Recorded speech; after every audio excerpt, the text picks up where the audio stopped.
So the first pitfall that we see a lot is people fall for what we call the teaser rates. So unfortunately in this industry, there's a lot of companies that will hang out really low rates, right? And they'll try to get you in and get your attention and get the conversation going, only to find out later, as you're already too far in the process, that the rate they advertise isn't actually the rate that you're getting for whatever reason. So make sure you read the fine print, make sure you understand what it actually means you have to do to get the rates that are being advertised, and don't fall into the trap of chasing the lowest rate. Again, unfortunately, we've seen customers get surprised from certain parts of the industry around hidden fees, right? So they think they're getting one deal, they get to the closing table, they read the docs, they see the HUD, and there's a bunch of other fees that weren't disclosed to them earlier in the process. Should be asking, the lender that you're working with for some type of draft settlement statement, or make sure you've got the documents in front of you far enough in advance to make sure that you have a really good understanding of all the different fees that are going to be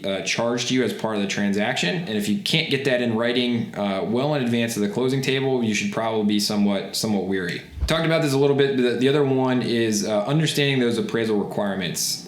Speed is the name of the game for fix and flip and new construction. You guys are working really hard to find good deals, work with sellers, oftentimes make them cash offers with a promise to close quickly. And all of that can fall out of your hands and even out of your lender's hands if there's a requirement to have a third-party inspection or appraisal done before the closing, right? So make sure you understand what those requirements are, what flexibility may exist, and make sure that you're setting expectations with your seller if you need to around what's going to have to happen in order to get the capital that you need. This is a big one that we've seen a lot of no one actually driving the closing process forward. So there's generally three key parties involved in the closing, right? In the purchase of acquisition of a home. You've got yourself as the operator. There's a title, escrow, and legal component typically involved, and then there's the lender. And unfortunately what happens is sometimes the borrower thinks the title company's pushing, and the title company thinks the lender's pushing, and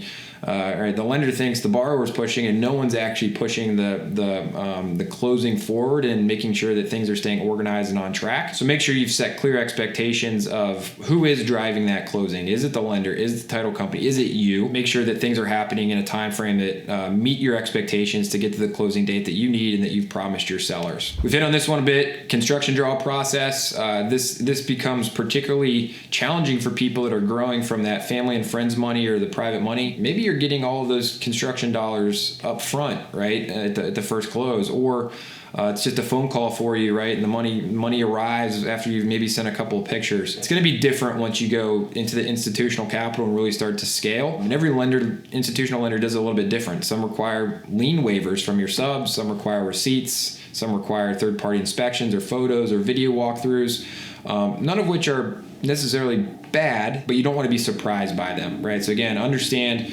what those expectations are of your lender, and make sure that if you need to save receipts, you're saving receipts, right? If you need to get lien waivers, you're getting out in front of that with your contractors and subs. Flip side of this is keys to success. We've also seen a tremendous amount of things go well, and people's businesses really take off if they can align the right types of capital partners. And the things that we've seen work particularly well over the years is first starting with that, your ability to really tell a compelling and interesting and exciting story, again, around why you and why this project. And the people that make the investment in really doing that, having a clean story and a clean file and all the supporting documentation that is needed, really gets lenders like ourselves excited, right? Because it means you're serious. It means that you want to grow your business, we want to grow our business, and we're committed to doing that with a certain level of professionalism. So can't overemphasize this, but the more you prepare yourself for the capital raise, the more good things are going to happen. The second point here is magic happens when the parties have an aligned objective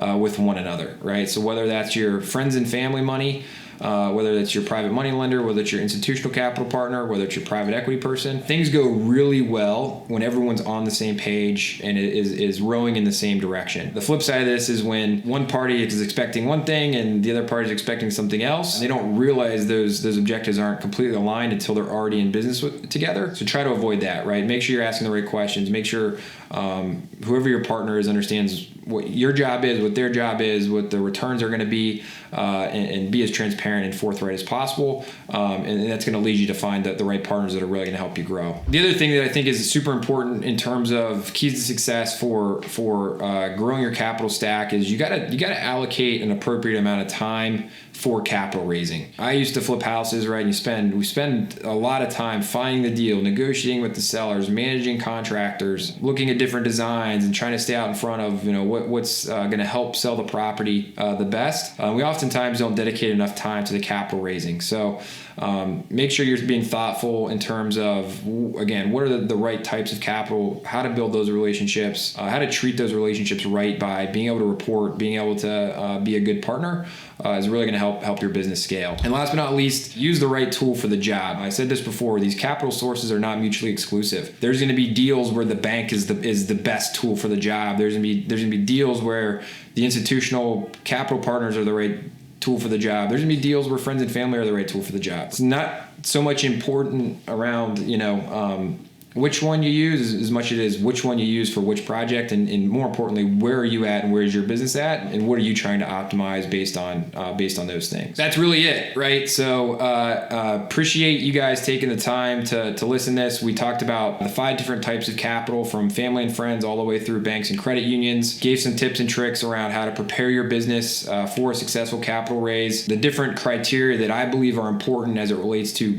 how do you choose the right capital partner, either for your business or for a specific project. Our goals here were, again, really put you into position to be able to choose the appropriate capital partner for your business, prepare for that capital raise, and as you're doing that, right, understand some of the pitfalls, and more importantly, the keys to success to maximize the keys to success and avoid the pitfalls. So that's a wrap. Again, my name is Matt Rodak. I am the founder and CEO of Fund That Flip.